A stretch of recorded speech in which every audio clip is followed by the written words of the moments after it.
Hey friends, welcome back. I hope you're having a great day. Do you ever feel like fitness advice is either go all in or don't bother at all? If you've ever thought, if I can't do the full workout, I might as well not do anything, then today's episode is for you. We're going to talk about something that holds so many people back from creating a sustainable movement routine, the all or nothing mindset. This way of thinking makes movement feel rigid, stressful, and unattainable when in reality it should be doable, enjoyable, and sustainable.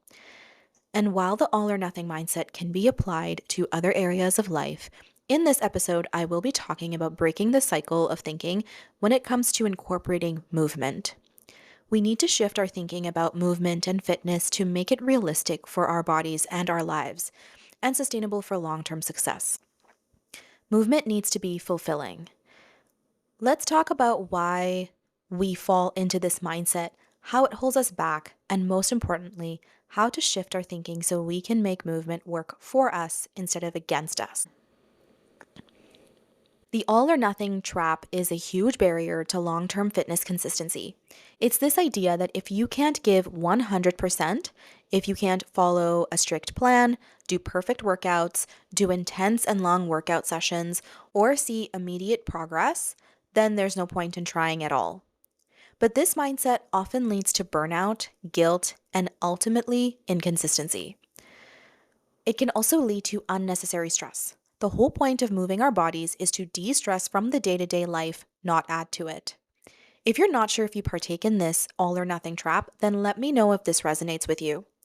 Have you ever skipped a workout just because you didn't have a full hour to exercise? Or felt like you couldn't go hard, so is it even worth it? If you couldn't burn an arbitrary number of calories in the workout, there's no point. Or if you can't give 100%, it's not worth doing at all. Or thinking that if you miss one day of movement, you will ruin your progress and should just give up and abandon your routine. Or feeling like movement doesn't count unless it's intense. Or because you ate something that isn't considered healthy, you should just quit now. Or if you missed 2 days at the gym, you'll try again next month. I remember this one time where I was doing consistent workouts and was feeling good about it. But then I fell sick and had this massive cold and sore throat and the flu. And this sickness lasted for a few days. There was no way I should be going to the gym. But instead of trying to recover, I was more stressed that I was missing a day at the gym and I was feeling guilty that I couldn't go to the gym. And then the stress just kept adding because I missed my dance class the next day and my swimming lesson the day after. This was when I knew I was in this all or nothing mindset and I wasn't letting my body rest and heal. And I was not being okay with missing these activities because my body was sick. This second example has to do with burning that arbitrary number of calories during a workout. And mind you, I used to love these kind of workouts and I would go like twice a week. They were these high intensity interval training style workouts, and we had to wear the special watch that showed how many calories we burnt after the workout. In my mind, I had made up this rule that if I didn't burn 500 calories, the workout was pointless. I used to constantly think I should have ran faster, I should have lifted heavier, I should have this, and I should have that. And when I finally noticed that I was shooting myself so much, I realized that I was indulging in the all or nothing mindset. Because at the end of the day, I really enjoyed these workouts. I loved the music, the vibe, and I showed up. And I wasn't even acknowledging any of that. Another example of when I knew I was in this all or nothing thinking was when I had to travel one day for work. I knew it was going to be a longer day as the site was a little away from the city, so I knew it was going to be longer than usual. But I was determined to go to the gym after work. And on the way back into the city, there was so much traffic that I think I was stuck in traffic for nearly 2 hours, which meant I missed my workout that day. And driving in traffic can already be a stressful situation, and me overthinking about this missed workout was just adding more stress, which was totally unnecessary. I'll give you one last example of the all or nothing thinking. This one day, my coworker came in to the office and he was complaining that he was so sore and so exhausted. When I asked him what happened, he said he played squash for 2.5 hours the day before. Now, this guy usually never played squash, and he also usually didn't do this kind of stuff for this long.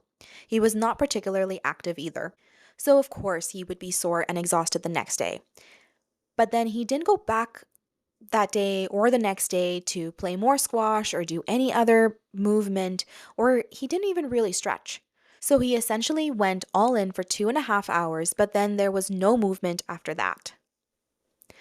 So, why is this mindset so harmful? Number one, it creates inconsistency. If you believe that movement only counts when it's intense, long, like the coworker that played squash in my previous example, or you think the workout needs to be perfectly planned, you're more likely to fall into a pattern of going hard for a few weeks, then stopping altogether when life gets busy. Number two, it leads to burnout. Pushing yourself too hard can make movement feel exhausting instead of enjoyable. When we constantly chase perfection, we forget that movement is supposed to make us feel better, not worse. We shouldn't feel so sore and exhausted the next day that we can't enjoy the day or function or focus on our work. Number three, it ignores the bigger picture. Progress in fitness is not about one perfect day. It's about long term consistency. Small, sustainable actions build over time. It's also about the small, consistent wins, not the big wins you experience at the moment after doing a long, intense, perfectly planned workout. Number four, it makes movement feel like a punishment. If you have ever forced yourself to work out because you messed up your diet or you missed a session, you know what I mean. Movement should not feel like a punishment because you indulged in dessert earlier. Movement should feel joyful and empowering, not like a punishment. Number five, we take away the mental health benefits of movement when we indulge in the all or nothing thinking. Because of this kind of thinking, we completely devalue the power of movement on our mental health. So, why do so many of us struggle with this? Where does the thinking even come from? Well, a big part of it is fitness culture and the way movement is marketed to us. Social media and the fitness industry often glorify extreme transformations, grind culture, and rigid programs. But this also means that there is no room for flexibility, that perhaps our schedules might get busy or our bodies are in pain and we need rest. We're taught that success means pushing harder, going longer, and sticking to the plan no matter what.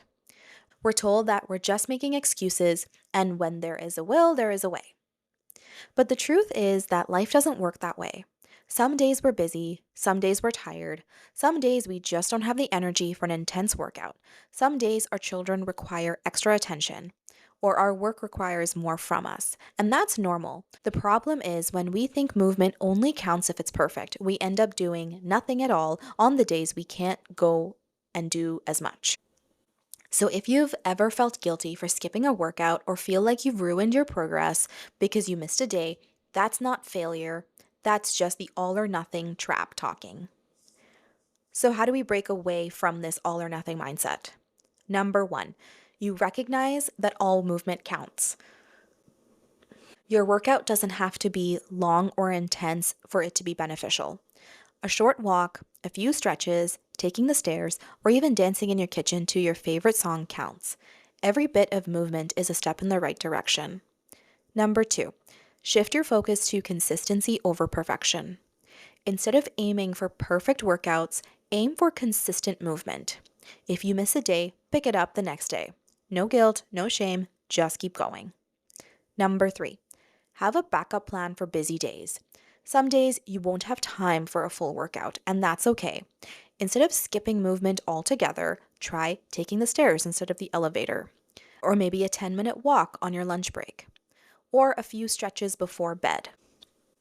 These small actions add up over time and can keep you in the habit of moving. Number four, ditch the restart mentality. You don't need to wait until Monday, next month, or even next year to get back on track. If you miss a workout or if you miss your movement routine, just keep going. Fitness isn't about being perfect. Movement isn't about being perfect. It's about showing up in whatever way you can. Number five, celebrate small wins. Instead of focusing on what you didn't do, celebrate what you did do. Maybe you only had time for a 15-minute walk today, or only took the stairs up 4 floors instead of the elevator. That's still a win. Every bit of movement matters. So here are my final thoughts on this. At the end of the day, movement isn't about punishment, perfection, or extremes. It's about taking care of yourself in a way that feels good and is actually sustainable. So, my challenge for you this week is to find one small way to move. Just 5 minutes, whatever feels good, and when you do, I want you to acknowledge it as a win. If this episode resonated with you, let's keep the conversation going. Share your movement win with me on social media or send me a message. I'd love to hear about it.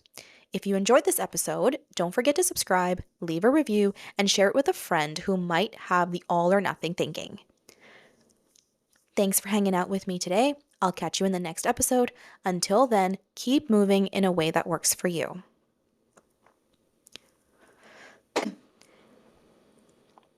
Hey, before you go, quick question. Have you ever thought about starting your own podcast? I used to think launching a podcast would be overwhelming, but it turned out to be much simpler than I expected, thanks to Matt and the team at Hive Agency. Their step-by-step videos and tutorials guided me through everything from recording and editing to getting my show live on major platforms. If podcasting has been on your mind, but you're unsure where to start, I highly recommend checking them out. They made the process effortless for me, and they can do the same for you. Visit hiveagency.com to learn more and finally get your podcast out into the world.